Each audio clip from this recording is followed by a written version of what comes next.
নমস্কার বন্ধুরা, welcome to শখের রান্নাঘর। শখের রান্নাঘরে তোমাদের সকলকে স্বাগত জানাই। আজ আমার রেসিপি সাবুদানার পোলাও। আর এই পোলাওটা কিন্তু একাদশী বা যে কোনো উপোসের দিন তোমরা বানিয়ে নিতে পারবে। তবে দেখে নেওয়া যাক আজ আমার রেসিপিটি। তো সবার প্রথমে আমি একটা বাটি নিয়ে নিয়েছি। এবার সাবুদানাগুলো আমি ঢেলে নেব। এখানে কিন্তু আমি বড় দানার সাবু ব্যবহার করেছি। আর তোমাদের কাছে যদি বড় দানার সাবু না থাকে, ছোট দানার সাবু থাকে, তাহলে সেটা দিয়েও তৈরি করা যাবে। এবার আমি সাবুটাকে ভালো করে একবার ধুয়ে নেব। সাবুটা কিন্তু আমি ভালো করে ধুয়ে নিয়েছি। এবার আমি সাবুটার মধ্যে সমপরিমাণ জল দেব, মানে সাবু যতটা আছে সেই সাবুর সমান সমান জল রাখবো। এবার আমি 1 ঘন্টার জন্য ভিজিয়ে রেখে দেব। তো 1 ঘন্টা পরে আমি ফিরে এলাম। দেখতেই পাচ্ছ সাবুগুলি কত সুন্দর ফুলে উঠেছে। আমি একটা টিপে দেখিয়ে দিচ্ছি, ভেতরটা কিন্তু একদম নরম হয়ে গেছে। এবার আমি পোলাওটা বানানোর জন্য গাজর, বিনস, ক্যাপসিকাম আর কড়াইশুঁটি নিয়ে নিয়েছি। আর আমি 1 মুঠ কাজু আর 1 মুঠ কিশমিশ জলে ভিজিয়ে রেখেছি। এবার আমি কাজুগুলো মাঝখান থেকে একটু ভেঙে নেব। চাইলে তোমরা এটা একটা ছুরির সাহায্যেও এটা ভেঙে নিতে পারো বা ভাঙা কাজু ব্যবহার করতে পারো।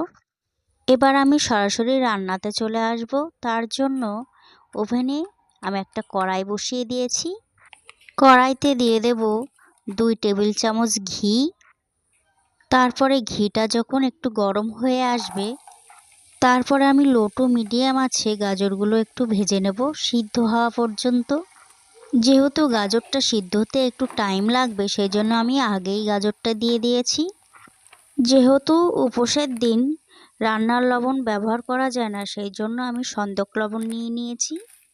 এবার আমি দিয়ে দেব স্বাদ মতন সন্দক লবণ। তারপরে আমি 1 থেকে 1.5 মিনিট ভালো করে ভেজে নেব। গাজরটা কিন্তু প্রায় সিদ্ধ হয়ে গেছে। এবার আমি বিনস, ক্যাপসিকাম আর কড়াইশুঁটিটা দিয়ে দেব। তারপরে আমি বিনস, ক্যাপসিকাম আর কড়াইশুঁটিটাও ভালো করে ভেজে নেব। আর ঝালের জন্য আমি 3টে কাঁচা লঙ্কা চেরা দিয়ে দেব। 1 মিনিট মতন নাড়াচাড়া করে নেওয়ার পরে আমি দিয়ে দেব ভিজিয়ে রাখা কাজু বাদাম আর কিশমিশটা। এবার আমি কাজু বাদাম আর কিশমিশটাও ভালো করে ভেজে নেব। তারপরে দিয়ে দেব 1/2 চামচ চিনি। আর সবজিগুলো সিদ্ধ হওয়া পর্যন্ত আমি সব ভেজে নেব। আমি কিন্তু 1 থেকে 2 মিনিট ভালো করে ভেজে নিয়েছি আর সবজিগুলো সিদ্ধ হয়ে গেছে। এবার আমি ভিজিয়ে রাখা সাবুদানাগুলো এর মধ্যে দিয়ে দেব। আর সাবুদানাগুলো দেওয়ার পরে সাদা থেকে যতক্ষণ না হালকা ব্রাউন কালার আসছে ততক্ষণ আমি ভেজে নেব। তো বন্ধুরা, সাবুদানার এই পোলাও রেসিপিটা তোমাদের কেমন লেগেছে অবশ্যই কিন্তু আমাকে কমেন্ট করে জানাবে। আর যদি ভালো লেগে থাকে তাহলে একটা লাইক করে দেবে। তো আমার এখানে কিন্তু একটু নুন চিনিটা কম লেগেছে, তাই একটু নুন চিনি আমি এখানে অ্যাড করলাম। তৈরি হয়ে গেল দারুণ স্বাদের সাবুদানার পোলাও। আর এই পোলাওটা একাদশী বা যে কোনো উপোসেই কিন্তু তোমরা এটা বানিয়ে নিতে পারবে। আর রান্নাটা করাও খুবই সহজ। আর এই সাবুদানার আরও কোনো রেসিপি যদি তোমরা দেখতে চাও অবশ্যই কিন্তু আমাকে কমেন্ট করে জানাবে। আর তুমি যদি আমার চ্যানেলে নতুন হয়ে থাকো তাহলে অবশ্যই চ্যানেলটিকে সাবস্ক্রাইব করে পাশে থাকা বেল আইকনটিতে ক্লিক করে রাখবে। এতে আমি যখনই ভিডিও ছাড়বো সবার আগে পৌঁছে যাবে তোমার কাছে।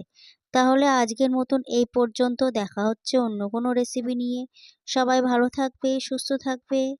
নমস্কার।